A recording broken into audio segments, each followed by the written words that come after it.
Hello and welcome to Cocktails with a Twist of History, your digital destination for all things cocktails. So, there have been a number of bars that were famous enough to make a cocktail that influenced the world. We've talked about the Waldorf Astoria bar, which started in 1893, but there is a more modern place called the Attaboy Bar, and it opened in 2012 on the spot of the once famous Milk and Honey bar. Let's pause here to remind you to follow, to subscribe, and to send a link of this show to somebody so that they can enjoy cocktails with a twist of history. The Attaboy Bar occupies a small space, seating only 28 people. That's a bar that's small even by New York City standards, but it already has a big place in cocktail history. The bar does not have a sign outside, nor menus inside, and the bar makes cocktails for patrons based on the flavors and the spirits that they enjoy. The bar, we said, was in the once famous spot of Milk and Honey, which was a place that had bartenders that included people like Sam Ross, who made cocktails like the Penicillin and the Paper Plane. Both of those are very famous. Now in New York, there are lists of the best Scotch bars. There are bars specifically for tequila or rum, but the cocktail bar still has a class by itself and can earn a piece in history. Also, with the bartender, that would make him also or her a famous bartender that we would, bring down in history as well. We've said before on this show that if the bar had a famous person that would go there, the bartender would create a cocktail with their name because that would more likely become popular. And that would also make the bartender popular. Okay, I have been talking way too long without a drink in my hand. Let's make a cocktail from the Attaboy. I want to see this. This is called the Mosquito. And this is one done by Sam Ross, who is one of those famous bartenders. It is going to be going into, I'm going to use this like a coupe glass. It's a little bit oddly shaped coupe, but that's what we're going to use. And it is a shaken cocktail. The original one used mezcal. For today, we are going to use tequila. I'm not a big mezcal fan. Mezcal is usually a little bit smokier. I'm going to use tequila here. There we go. And we are going to put in a full 2 ounces of tequila. Here we go.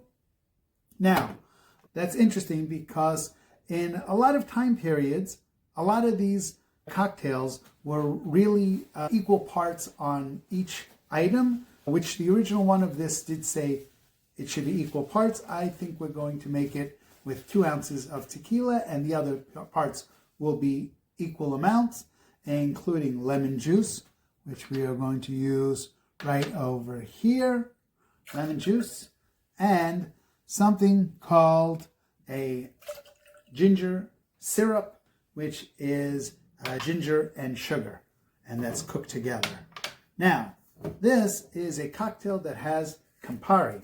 Campari is a bittersweet liqueur, and we are going to put in our 3/4 ounce of that. Now, I will tell you a little secret. When I use Campari, Campari is very strong. I tend to use a little bit less, so here we're going to use just a little bit less of the Campari, but the original one was done as equal parts. Now, this is going to require our ice. Here we go. And yeah, we need a lot of ice for this drink. This is some big ice cubes that I'm using. But I have a lot of ice here. There's our ice and more ice. Hold on, I'm having a little trouble getting it. There we go. One more. Good. And now we're going to put our top on, and we're going to shake it up.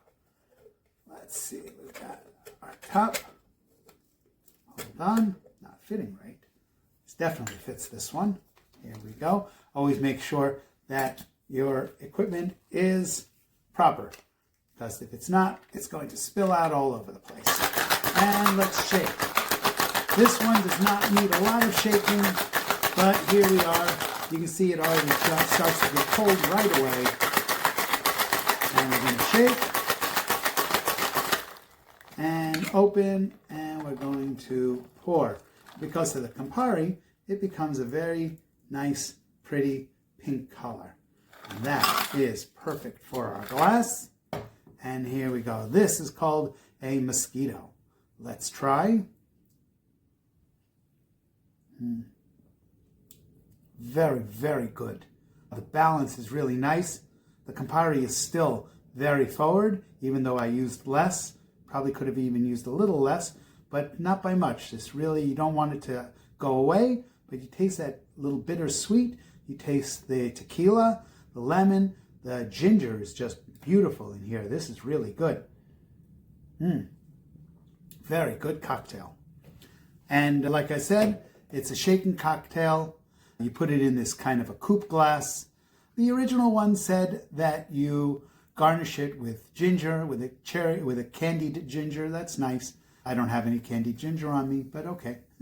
The ginger and the Campari really make this a whole new category of cocktail. That's really what you want when you're creating a new kind of cocktail.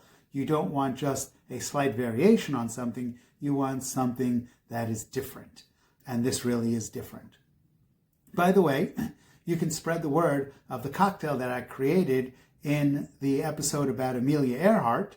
And that was an original cocktail, and that could have its time in the spotlight. I'll put a link of that in the comments. Also, here's a picture of me with Amelia Earhart in Roosevelt Field. And in Roosevelt Field, they've devoted a little section to her, which is really cool. In the meantime, like always, if you have other pieces of the history, we want to know about it, you can put it in the comments, you can send it to us by email, or you can tell it to the bottle. We want to know. Also, please make sure to follow, please make sure to subscribe, to like, and to send a link of the show so that other people can enjoy cocktails with a twist of history. Thank you.